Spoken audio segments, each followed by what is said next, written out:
5 seconds. Sir, the Act itself has two parts. One is concentration of economic power and the other is protection to the consumer. Let us now discuss about concentration of economic power. Firstly, the government got powers to exempt a whole list of industries or even undertakings from the purview of the Act. As a result of that power, under Section 22A, the government issued a notification in May 1985 saying that such a list of industries shall be exempted from the purview of Section 22A of the MRTP Act.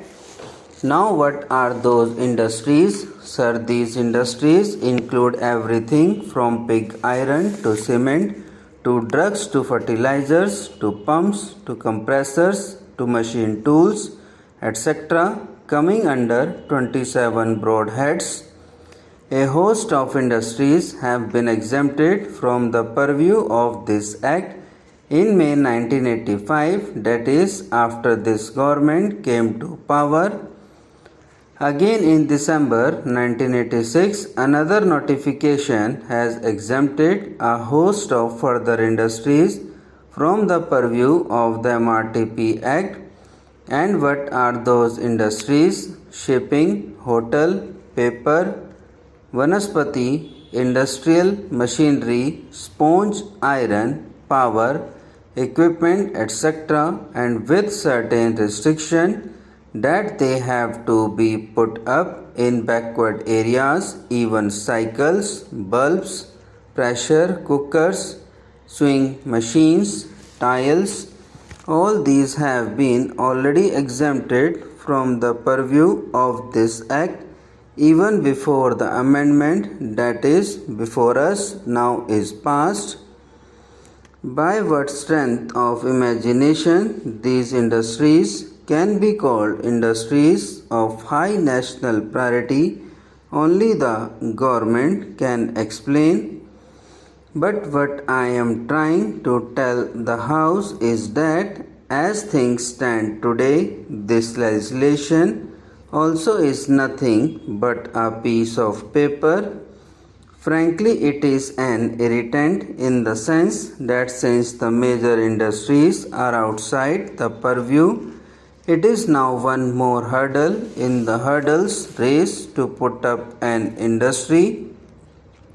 Today, if a big house wants to put up an industry, the commission is one more hurdle, one more line that it has to cross. It has ceased to have a social purpose. It has ceased to have any control or any sort of restrictive objective. It is now one more octroi post which has to be cleared. With this background, it is very clear that the prevention of concentration of economic power has ceased to be one of the objectives of this government.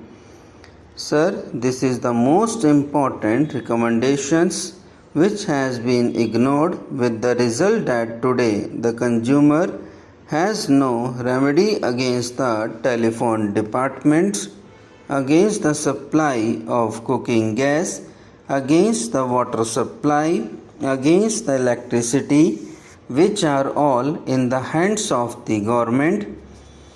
Now the Sachar committee in its wisdom and said that if we must have an act to protect the consumer and if the act is aimed at stopping the malpractices of big companies for the purpose of protecting the consumer, there is no justification for excluding government companies which are responsible for major supply of day-to-day necessities.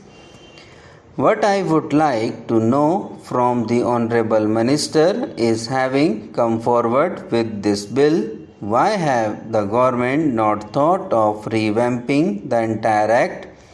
If they feel that between 1969 and 1982 10 years have passed and there is a sea change in the corporate sector. The very concept of concentration of economic power under their cabinet decision or under their policy they want to change by all means to it, come forward and repeal this act. But protection to consumers, thankfully, they are not against that. Please make it more genuine.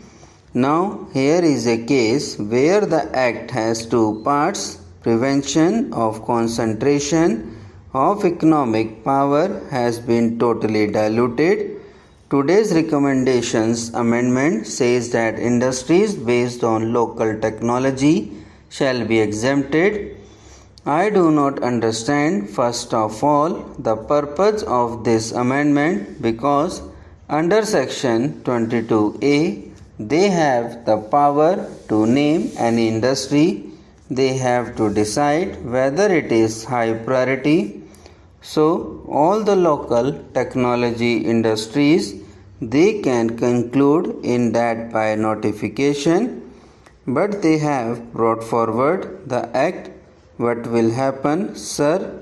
Supposing we need the big business, suppose we need high technology project, we are not allowing them entry into the locally developed technology.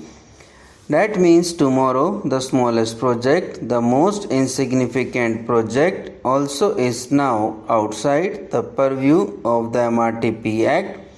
In other words, the very concept of monopoly, capital, concentration of economic power is a dead letter. I would expect the government to come forward and say, yes, the concentration of economic power is no more a priority in our list. Therefore, bring legislation and repeal it. If not, refer the present bill to a select committee. Let the committee go into the entire gamut of legislation not only in this country but the AIM trust laws of the US. They are supposed to be a free economy. We always criticize it for being too much private sector oriented.